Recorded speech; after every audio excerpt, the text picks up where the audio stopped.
Voici le seul accès à Fongatau par voie maritime. À bord, émotion garantie. Les accidents sont monnaie courante. Même chose ici à Fakahina, où l'arrivée au débarcadère n'est pas de tout repos.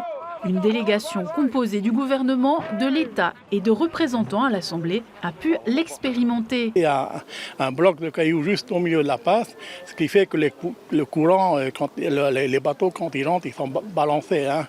Et puis, forcément, il arrive des choses comme vous avez vu. On a eu des baleinières renversées, des cargaisons à l'eau, des personnes qui sont gravement blessées aussi. Lorsque effectivement on traite les dossiers, ça reste des éléments papier et rien ne vaut des visites sur le terrain, être confronté à la réalité quotidienne des habitants des Tuamotu.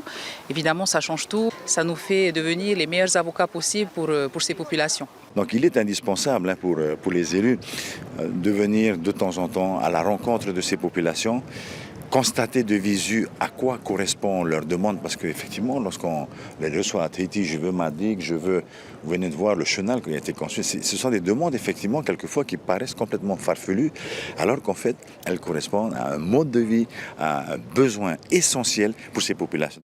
Les débarcadères de Taenga et de Amanu ont été inaugurés il y a quelques jours. Amanu, commune associée de Ho, l'attendait depuis près de 40 ans. Avant, c'était très difficile c'était dangereux aussi car nous avons les engins communaux pour pouvoir s'approcher auprès du quai, surtout que les quais étaient fissurés. On va pouvoir circuler sécuritairement et on pourra aussi charger les matériels plus sécuritairement. Ça se mérite pour aller voyager dans les Tuamotu.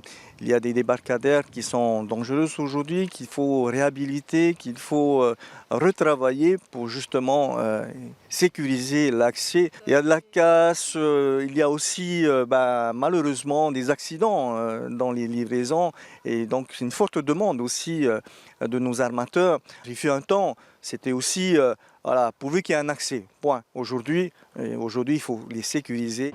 5 milliards d'engagements répartis sur 20 chantiers vont permettre de pallier au manque de sécurité dans les atolls concernés.